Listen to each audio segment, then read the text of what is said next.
Hello friends, I am Priyanka Soni, lecturer of biology. मैं आपको पढ़ाऊंगी जनरल साइंस, जो कि ऑल कंपटीशन एग्जाम, चाहे फर्स्ट ग्रेड हो, चाहे सेकंड ग्रेड हो, चाहे थर्ड ग्रेड हो, चाहे एसएससी हो, चाहे एलडीसी हो, जितने भी कंपटीटिव एग्जाम है उसके अंदर जो जनरल साइंस आती है उसके अंदर ये टॉपिक जरूर पूछा जाता है। तो सबसे मैं आपके लिए लेके आई हूँ जनरल साइंस का पहला टॉपिक ग्लैंड। तो देखिए, ग्लैंड क्या होती है कि तरल रासायनिक पदार्थों युक्त एक समन्वयक तंत्र, यानी एक तरल रासायनिक पदार्थों युक्त एक समन्वयक तंत्र जो कि बॉडी की क्रियाओं को प्रभावित करता है, क्या कहलाएगी? ग्रंथि, जिसको इंग्लिश में बोलते हैं ग्लैंड।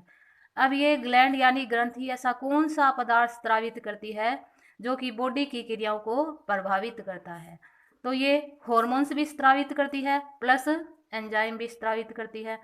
तो हॉर्मोन्स सबसे पहले पढ़ेंगे कि हॉर्मोन्स क्या होते हैं। वे रासायनिक पदार्थ जो कि प्रोटीन और एमिनो एसिड के बने होते हैं, क्या कहलाएंगे? हॉर्मोन्स कहलाएंगे।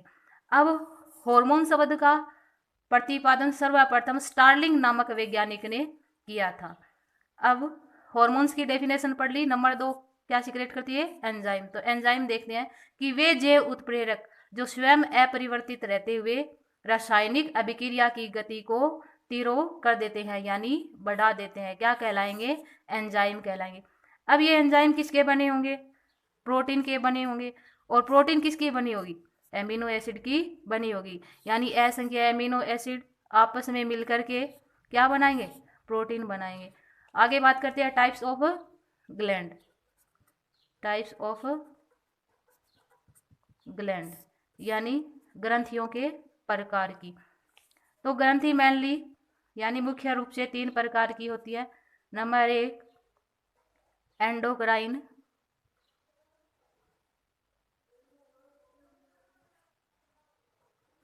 Endocrine gland.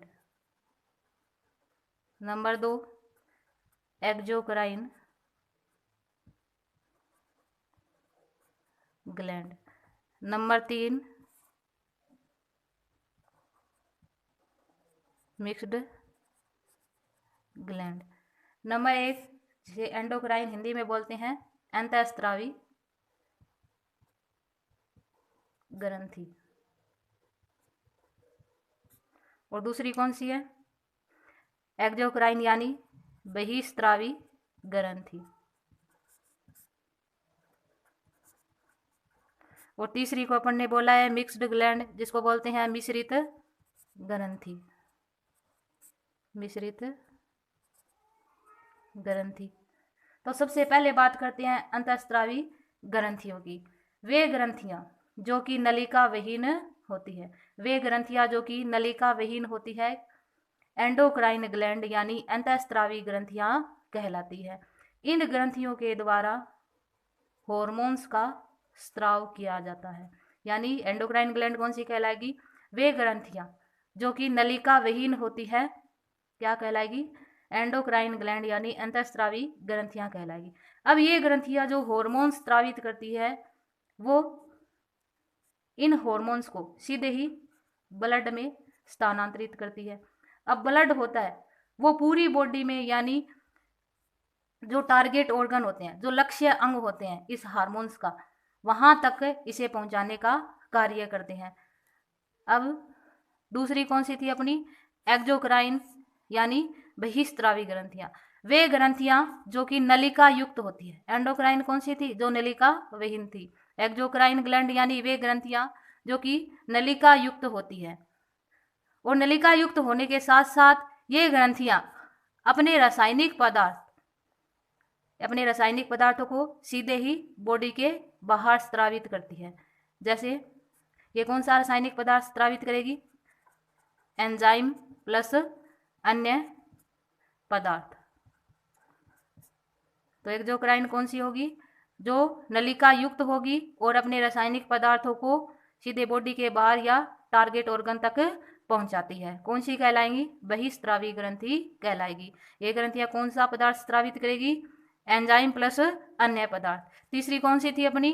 मिक्स्ड ग्लैंड यानी मिश्रित ग्रंथि। वे ग्रंथियां जो कि नलिका युक्त भी हो सकती है और नलिका विहीन भी हो सकती है, यानी वे ग्रंथियां जो कि नलिका युक्त भी हो सकती है और नलिका विहीन भी हो सकती है। क्या कहलाएगी? मिक्स्ड ग्लैंड यानी मिश्रित ग्रंथि कहलाएगी। अब ये जो ग्रंथि होती है वो हार्मोन भी स्रावित करती है, प्लस एंजाइम भी स्रावित करती है, प्लस अन्य पदार्थ भी स्रावित करती है। तो टाइप्स ऑफ ग्लैंड की बात की थी तो ग्लैंड 3 प्रकार की थी, एंडोक्राइन, एक्सोक्राइन और मिक्स्ड, जिसको हिंदी में बोला था एंडोक्राइन को अंतःस्रावी, एक्सोक्राइन को बहिस्रावी और मिक्स्ड को मिश्रित ग्रंथि। तो सबसे पहले बात करते हैं